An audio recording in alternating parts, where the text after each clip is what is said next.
Hello guys, welcome to simplified study. इस video में हम देखेंगे कि मल्टीनोमियल थ्योरम का यूज़ हम कैसे कर सकते हैं परम्यूटेशन कॉम्बिनेशंस के प्रॉब्लम्स को सॉल्व करने के लिए। वीडियो के एंड में अगर आपको इस टॉपिक से रिलेटेड कोई डाउट हो तो आपसे कमेंट सेक्शन में पूछ सकते हैं या हमारे टेलीग्राम ग्रुप में पूछ सकते हैं, जिसका लिंक वीडियो डिस्क्रिप्शन में दिया गया है। चलिए अब स्टार्ट करते हैं इस वीडियो के topic.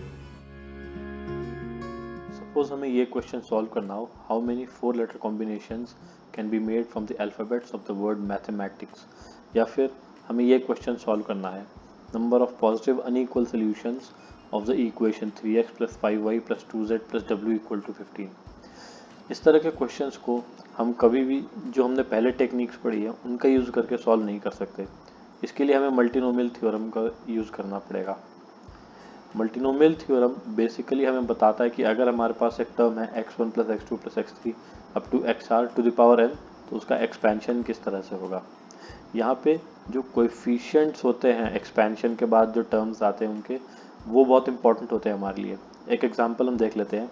Suppose a + b whole square है, तो हमें पता है कि ये होता है a² + b² + 2ab। यहाँ पे a स्क्वायर का कोएफिशिएंट 1 है, मतलब 1 × a²। b² का कोएफिशिएंट भी 1 है, 1 × b²। और ab का कोएफिशिएंट 2 है, 2 × ab। तो ये 1 जो है ये रिप्रेजेंट करता है कि 2a का कॉम्बिनेशन बनाने का एक तरीका है। सिमिलरली 2b का कॉम्बिनेशन बनाने का भी एक ही तरीका है, और ab के कॉम्बिनेशन बनाने के दो तरीके हैं, a + b × a + b। इस a को इस b से मल्टीप्लाई कर देंगे तो एक ab का कॉम्बिनेशन बन सकता है, या फिर इस a को इस b से मल्टीप्लाई कर दें तो भी एक ab का कॉम्बिनेशन बन सकता है। सिमिलरली अगर हम a + b होल क्यूब करें तो ये हो जाएगा हमारा a³ + b³ + 3a² + 3ab²। अब यहाँ पे 3a का कॉम्बिनेशन सिर्फ एक तरीके से बन सकता है, 3b का कॉम्बिनेशन भी एक ही तरीके से, 2a और 1b का कॉम्बिनेशन 3 तरीके से बन सकता है। कैसे? a + b × a + b × a + b। ये 2a और इस b को अगर हम सेलेक्ट कर लेंगे तो ये एक तरीका होगा।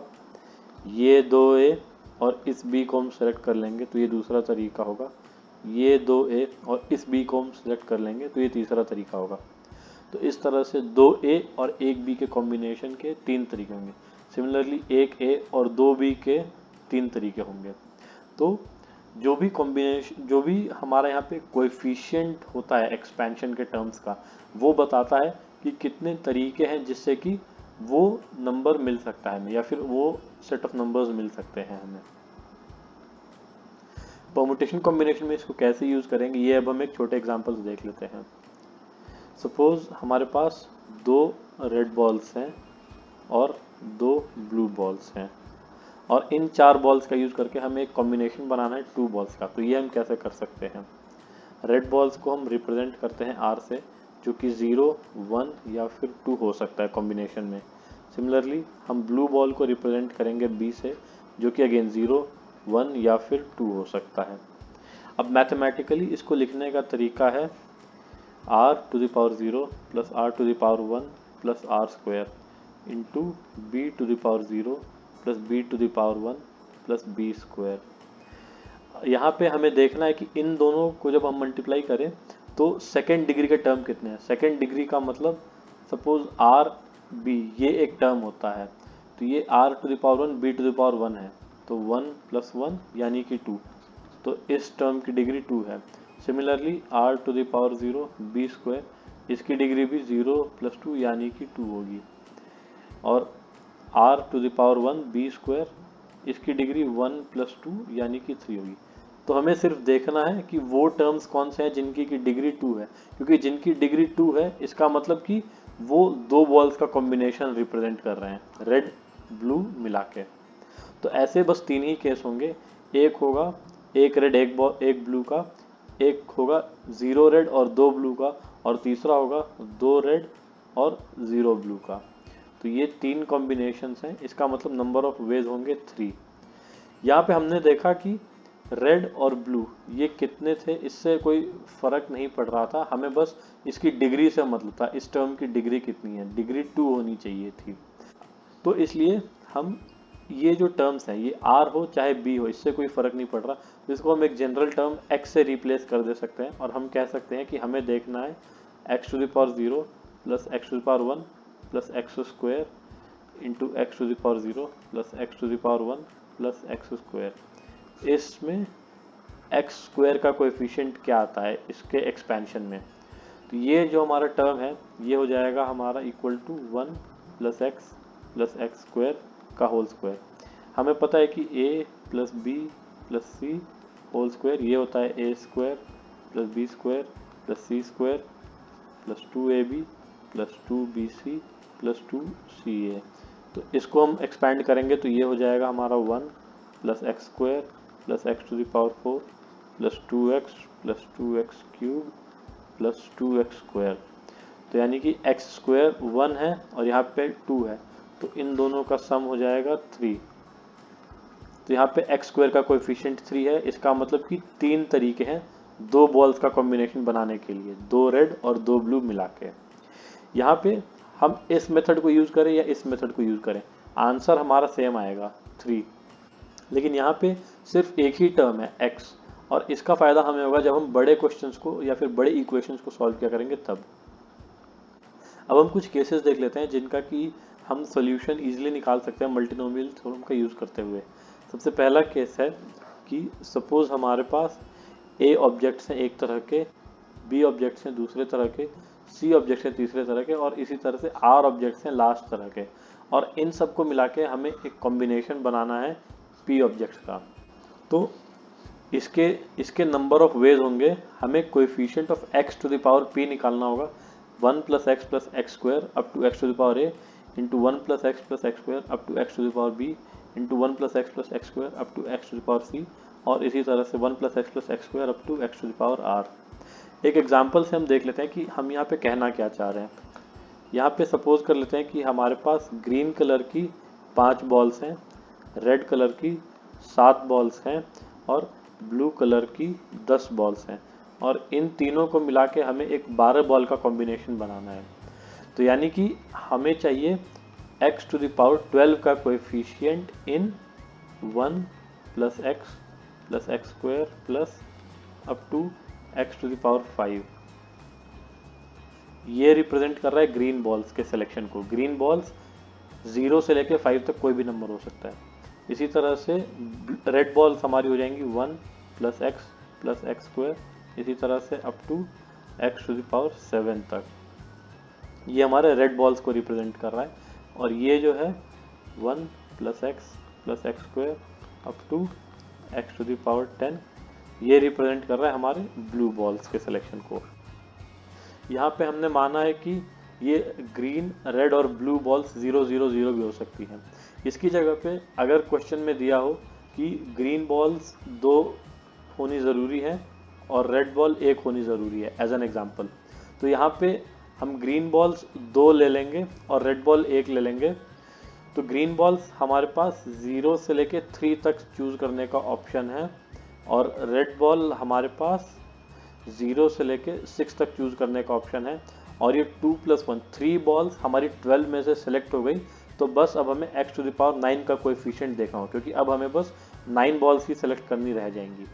तो इसलिए हम इसको कर लेंगे x टू द पावर 9 का coefficient in 1 plus x square plus x cube, क्योंकि अब हमारी ग्रीन बॉल 0 से लेकर 3 तक हो गई, और फिर 1 plus x square up to x to the power 6, ये रेड बॉल्स हो गई, और into 1 plus x square up to x to the power 10।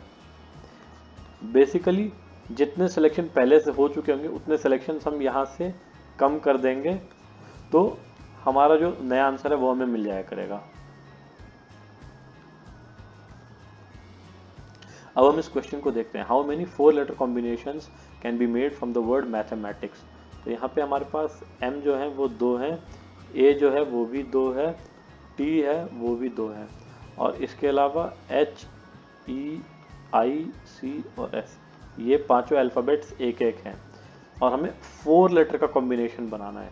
तो इसका मतलब हमें देखना है coefficient of x to the power 4 in 1 plus x square into 1 plus x square into 1 plus x square, क्योंकि ये m a और t ये 0 1 या 2 हो सकते हैं, और into 1 plus x into 1 plus x, और ऐसे ही 1 प्लस एक्स आ जाएगा हमारा 5 टाइम्स, क्योंकि ये 5 लेटर्स हैं जो कि या तो 0 या 1 टाइम आ सकते हैं। तो ये हो जाएगा coefficient of x to the power 4 in 1 plus x square का whole cube into 1 plus x to the power of 5।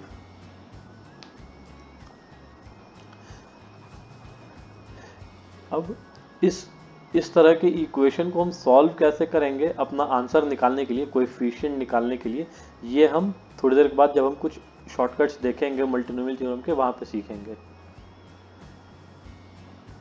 Next case हो सकता है जबकि हमारे पास सेम सेट ऑफ ऑब्जेक्ट्स हैं, a objects of first kind, b objects of second kind, c objects of third kind, और इसी तरह से r objects of last kind, और इसमें हमें कॉम्बिनेशन नहीं, इसमें हमें अरेंजमेंट बनाना हो पी ऑब्जेक्ट्स का। तो उसका तरीका होगा coefficient of x to the power p in 1 plus x square plus x cube plus up to x to the power a। ये a बॉल्स को रिप्रेजेंट कर रहा है, लेकिन हमें पता है कि अगर same type of object n times repeat हो रहा है तो डिवाइड बाई n फैक्टोरियल कर देते हैं हम अरेंजमेंट फाइंड आउट करने के लिए। फॉर एग्जांपल अगर हमारे पास 4 रेड बॉल हैं और 2 ब्लू बॉल हैं, तो हमारा total number of permutation of 6 balls ये हो जाएगा 6 factorial divide by 4 factorial into 2 factorial. तो इसलिए यहाँ पे एक्स स्क्वायर बाई 2 फैक्टोरियल होगा अगर हमारी 2 सेम तरह की ऑब्जेक्ट होती है और वो अरेंजमेंट में आती हैं। तो सिमिलरली अगर 3 होती हैं तो बाई 3 फैक्टोरियल होगा, और अगर ए ऑब्जेक्ट्स आ जाती हैं तो डिवाइडेड बाई ए फैक्टोरियल होगा। तो इस तरह से हमने फर्स्ट काइंड ऑफ ऑब्जेक्ट को डील कर लिया। उसी तरह से हम सेकेंड काइंड ऑफ ऑब्जेक्ट के लिए भी लिखेंगे 1 plus x square by 2 factorial plus x cube by 3 factorial और up to x to the power b divide by b factorial, और into 1 plus x square by 2 factorial, और इसी तरह से x to the power c by c factorial तक जाएगा, और इसी तरह से ये मल्टीप्लाई होते होते जाएगा 1 plus x square by 2 factorial plus x to the power r divide by r factorial तक, और हमें इन सबको मल्टीप्लाई करके x to the power p का कोएफिशिएंट फाइंड आउट करना होगा। एक और तरह का क्वेश्चन जिसको कि हम सॉल्व कर सकते हैं मल्टीनोमियल के यूज़ करके, वो है कि अगर हमारे पास एक लीनियर इक्वेशन है इस फॉर्म में a plus 2b plus 3c up to R Y equal to n, और हमें इसके number of solutions find out करने हैं। फॉर एग्जांपल अगर हमारे पास इक्वेशन हो 2x plus 3y plus 4z plus 7w equal to 21, और हमें फाइंड आउट करना है कि इसके टोटल नंबर ऑफ सोल्यूशंस कितने होंगे। तो यहाँ पे हम मल्टीनोमियल थ्योरम का यूज़ कर सकते हैं। यहाँ पे हम अगर x को ऑब्जर्व करें तो हमारा x जो है वो 0 1 2 3 इस तरह की वैल्यूज़ लेगा। तो इसी वजह से जो हमारा 2x है वो वैल्यूज़ लेगा 0 2 4 6 इस तरह से। तो जब हमें फाइंड आउट करना होगा कि x ये 2x के कितने वैल्यूज़ पॉसिबल हैं, तो हम इस तरह से लिखेंगे 1 plus x square plus x to the power 4 plus up to x to the power 20। X to the power 22 तक हम नहीं गए क्योंकि हमारा मैक्सिमम सम ही 21 हो सकता है। सिमिलरली जब हमारा y जो है वो 0 1 2 इस तरह की वैल्यूज़ लेगा, तो हमारा 3y जो है वो 0 3 6 इस तरह की वैल्यूज़ लिया करेगा। तो ये हो जाएगा 1 plus x cube plus x to the power 6 plus x to the power 9 up to x to the power 21।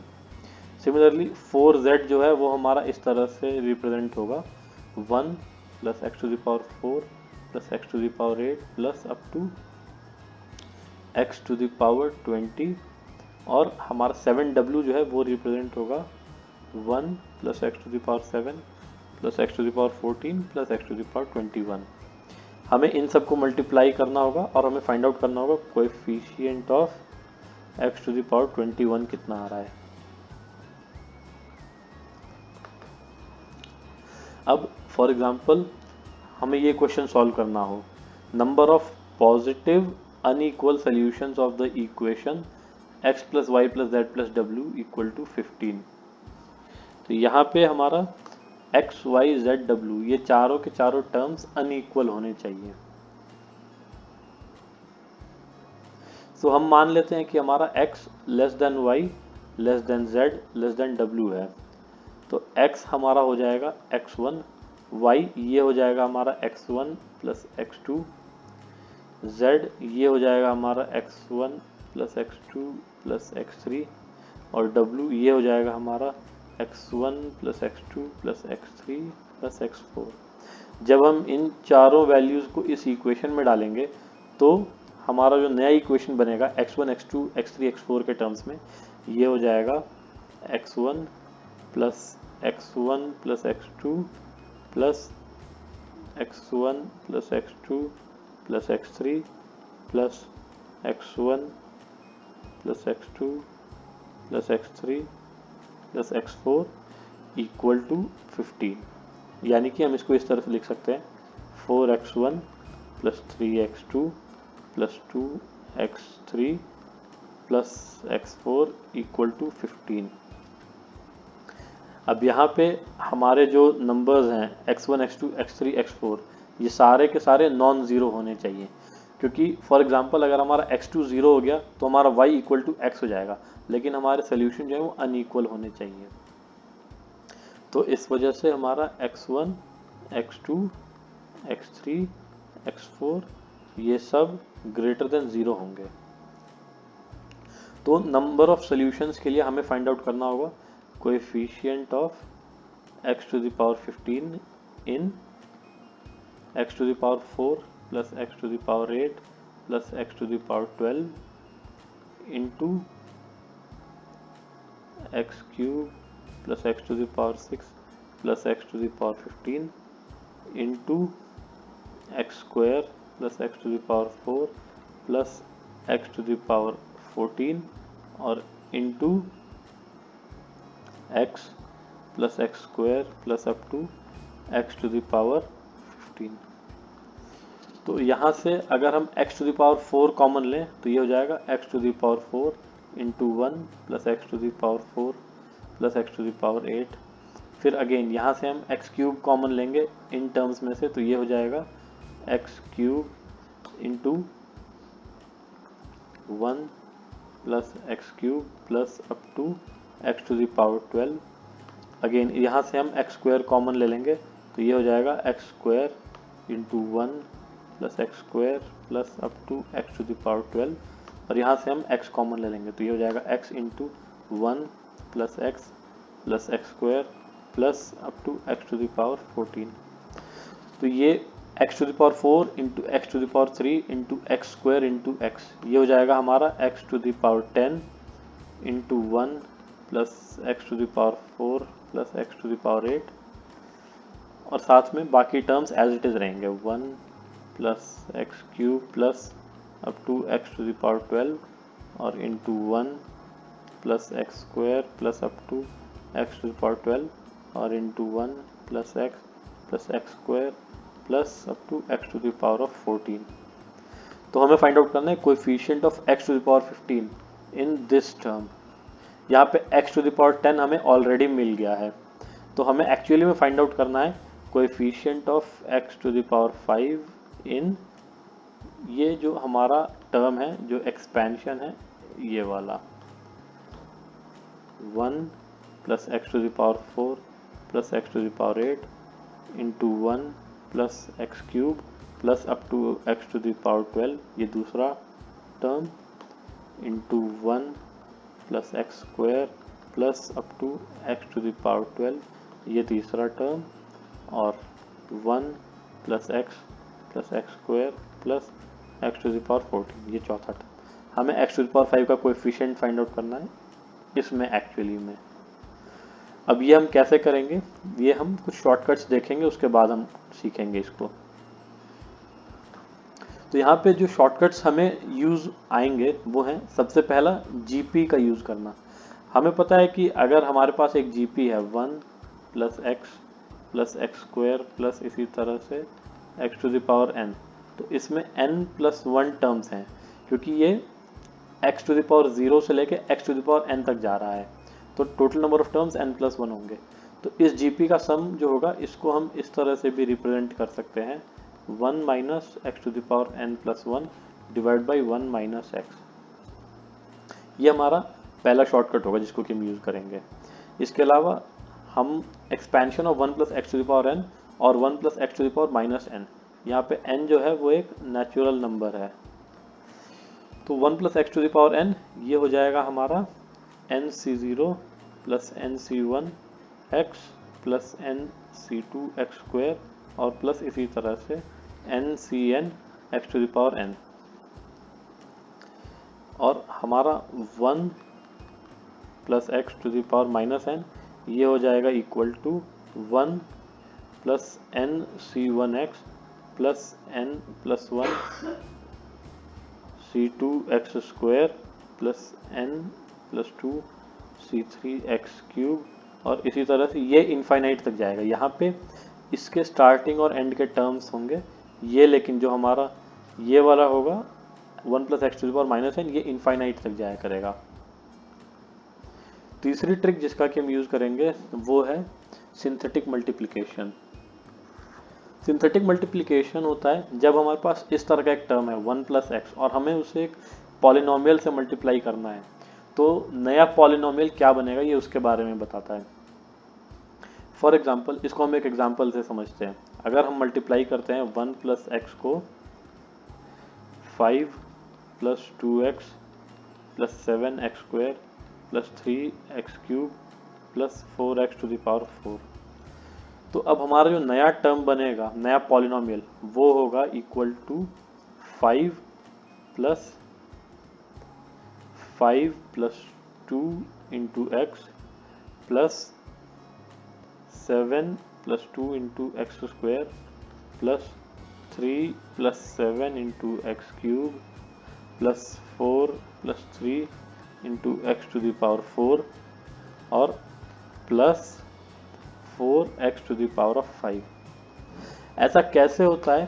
क्योंकि हमने जब इन दोनों को मल्टीप्लाई किया तो पहला टर्म हमारा कांस्टेंट होगा, वो हमारा इस कांस्टेंट टर्म से मल्टीप्लाई होकर हमें मिल गया सिंपली। नेक्स्ट टर्म जो है वो हमारा x टू द पावर 1 का टर्म है जिसकी डिग्री 1 है।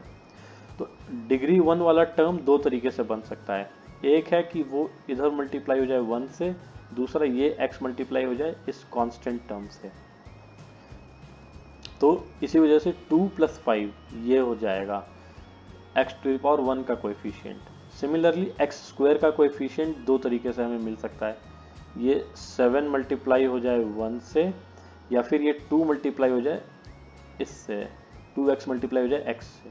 तो इस वजह से 7 प्लस 2 इंटू एक्स स्क्वायर।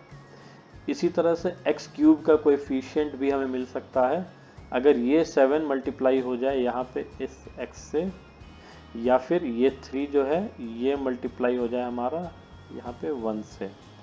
तो इस वजह से 3 प्लस 7। तो हर बार जो हमारा नया टर्म बन रहा है वो पिछले दो टर्म्स का, पिछले दो कोएफिशिएंट्स का सम होगा, नया कोएफिशिएंट। फॉर एग्जांपल ये जो 5 है ये 5 रह गया, ये जो 2 है ये 5 प्लस 2 हो गया, ये कोएफिशिएंट प्लस इसके पहले वाले टर्म का कोएफिशिएंट। ये जो 7 है ये 7 प्लस 2 हो गया, ये जो 3 है ये 3 प्लस 7 हो गया, और ये जो 4 है ये 4 प्लस 3 हो गया, और ये plus 0x to the power 5 कह सकते हैं हम, क्योंकि यहाँ पे x टू द पावर 5 का कोएफिशिएंट 0 है। तो ये हो गया 0 प्लस 4 यानी कि 4। तो ये 1 प्लस एक्स को हमने मल्टीप्लाई किया तो हमने दो कोएफिशिएंट्स को ऐड किया नए कोएफिशिएंट बनाने के लिए। सिमिलरली अगर हम 1 प्लस एक्स स्क्वायर को मल्टीप्लाई करेंगे 3 plus 7x plus 9x square plus 13x cube इससे, तो अब जो हमारे नए कोएफिशिएंट बनेंगे उसमें हम 3 ऐड करेंगे, 3 टर्म्स को। ये हो जाएगा हमारा 3 plus 7 plus 3 into x plus 9 plus 7 plus 3 into x square plus 13 plus 9 plus 7 into x cube और plus 9 plus 13 into x to the power 4 और plus 13 x to the power 5। तो ये हो जाएगा हमारा 3 plus 10x plus 19x square plus 29x cube plus 22x to the power 4 plus 13x to the power 5। यहाँ पे हम तीन कोएफिशिएंट को ऐड करते हुए चलेंगे और जब तक हमें 3 कोएफिशिएंट नहीं मिलेंगे तब तक हम एक या फिर 2 कोएफिशिएंट को ऐड करेंगे। अब हम इन ट्रिक्स का यूज़ क्वेश्चन को सॉल्व करने के लिए कैसे करेंगे ये हम देख लेते हैं। फॉर एग्जांपल हमें निकालना था coefficient of x to the power 4 in 1 plus x square to the power 3 into 1 plus x to the power 5 के लिए। तो यहाँ पे हम इसको एक्सपैंड करेंगे सबसे पहले 1 plus x square into 1 plus x square into 1 plus x square. तो ये हमारा हो जाएगा 1 plus 1 into x plus 1 plus 1 into x square plus 1 into x cube और plus 1 into x to the power 4। और ये तीसरा जो हमारा टर्म है वो तो एज इट इज़ रहेगा 1 प्लस एक्स स्क्वायर। तो इसको हम लिख देंगे 1 plus x 2x plus 3x square plus 2x cube plus x to the power 4 और इंटू 1 प्लस एक्स स्क्वायर। तो ये हमारा हो जाएगा equal to 1 plus 2 into x plus 1 plus 2 plus 3 into x square plus 2 plus 3 plus 2 into x cube plus 3 plus 2 plus 1 into x to the power 4 plus 2 plus 1 into x to the power 5 और plus x to the power of 6। अब यहाँ पे इसको हम simplify करेंगे तो ये हो जाएगा हमारा 1 plus 3x plus 6x square plus 7x cube plus 6x to the power 4 plus 3x to the power 5 plus x to the power 6।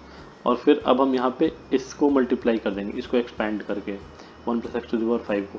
तो ये हो जाएगा हमारा 5c0 plus 5c1 into x plus 5c2 into x square plus 5c3 into x cube plus 5c4 into x to the power 4 plus 5c5 x to the power 5। अब यहाँ पे हमें चाहिए coefficient of x to the power 4, तो वो हमें मिलेगा, इस 1 को हम सबसे पहले मल्टीप्लाई कर सकते हैं यहाँ 5c4 से।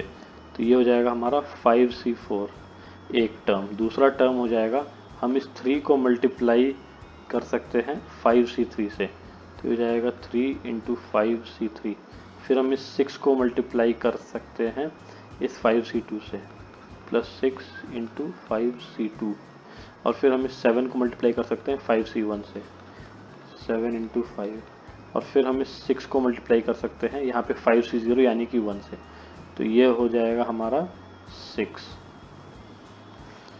तो जो इन सब का सम होगा ये हो जाएगा 5, ये हो जाएगा 30, 3 इंटू 10 ये हो जाएगा हमारा 60, ये हो जाएगा हमारा 35 और ये 6, तो ये हो जाएगा 136। तो इस क्वेश्चन का आंसर होगा हमारा 136। यहाँ पे एक चीज़ का ध्यान देने की ज़रूरत है कि ये जो हायर पावर्स थे x टू द पावर 5 और x to the power 6, higher power मतलब x टू द पावर 4 से जिनकी पावर ज़्यादा थी, डिग्री ज़्यादा थी, और यहाँ पर भी जिनकी डिग्री ज़्यादा थी, वो टर्म्स यहाँ पे हमारा कोएफिशिएंट बनाने में काम नहीं आए। तो इसलिए हम जब भी क्वेश्चन को सॉल्व करेंगे हम जितने भी हायर पावर के टर्म्स हैं उनको नेग्लेक्ट कर सकते हैं।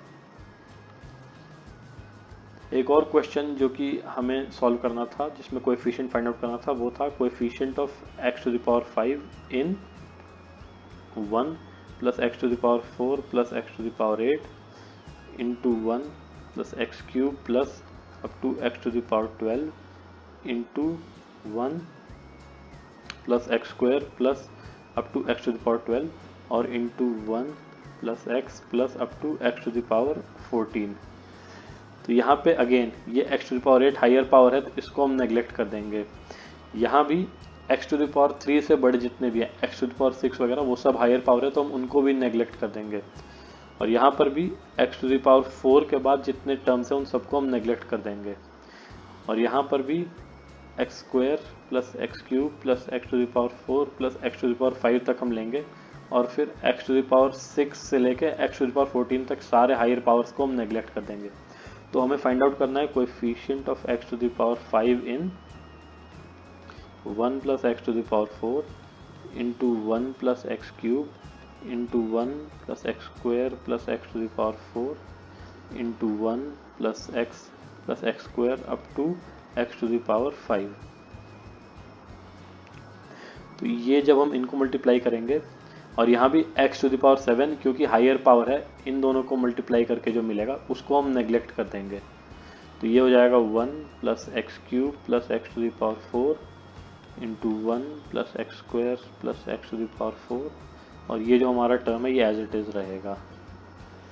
तो इन दोनों को अब हम मल्टीप्लाई करेंगे, तो ये हो जाएगा again 1 plus x square plus x cube plus 2x to the power 4 plus x to the power 5। यहाँ पर भी again x to the power 6, x to the power 7, x to the power 8, वो सारे हायर पावर्स को हमने neglect कर दिया, और into 1 plus x square plus x cube plus x to the power 4 plus x to the power 5। अब यहाँ पे एक्स टू द पावर 5 का कोएफिशिएंट फाइंड आउट करने के लिए हम इस एक्स टू द पावर 5 को मल्टीप्लाई करेंगे 1 से, तो ये हो जाएगा 1।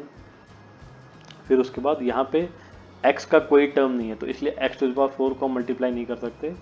इसके बाद x क्यूब को हम मल्टीप्लाई करेंगे x स्क्वायर से, तो ये हो जाएगा 1, और फिर x स्क्वायर को मल्टीप्लाई करेंगे x क्यूब से, तो ये भी हो जाएगा 1, और यहाँ पे इस x को मल्टीप्लाई करेंगे 2x टू द पावर 4 से, तो ये हो जाएगा 2, और इस 1 को मल्टीप्लाई करेंगे x टू द पावर 5 से, तो ये हो जाएगा हमारा 1। तो यहाँ पे नंबर हो जाएगा हमारा 1 प्लस 1 प्लस 1 प्लस 2 प्लस 1, यानी कि 6। लेकिन यहाँ पे इस क्वेश्चन का आंसर 6 नहीं होगा, क्योंकि हमारा ओरिजिनल क्वेश्चन था x plus Y plus Z plus W equal to 15, और हमने एज्यूम किया था कि x less than y less than z less than डब्ल्यू है, क्योंकि हमें पॉजिटिव और अनइक्वल सोल्यूशन चाहिए थे। लेकिन पॉजिटिव अनइक्वल के लिए ऐसे भी हो सकता है कि y less than z less than W less than x हो जाए, तो उस केस में भी सेम नंबर हमारे हो जाएंगे। फॉर एग्जांपल अगर हमारा सोल्यूशन है 1, 2, 3 और 9, तो वो नंबर्स यहाँ भी लग सकते हैं और यहाँ भी, यानी कि ये जो सेम 4 नंबर्स हैं इनको हम 4 फैक्टोरियल वेज में अरेंज कर सकते हैं x, y, z और w के लिए। तो एक सोल्यूशन को हम 4 फैक्टोरियल वेज में अरेंज कर सकते हैं x, y, z और w के बीच में। तो इसी तरह से 6 सॉल्यूशंस को हम अरेंज कर सकते हैं 6 इंटू 4 फैक्टोरियल वेज में, यानी कि 6 इंटू 24, यानी कि 144 सॉल्यूशंस होंगे। इस क्वेश्चन का आंसर होगा 144। नेक्स्ट वीडियो में हम देखेंगे डीअरेंजमेंट्स। लेटेस्ट वीडियोस के लिए हमारे चैनल को सब्सक्राइब कीजिए। Thank you.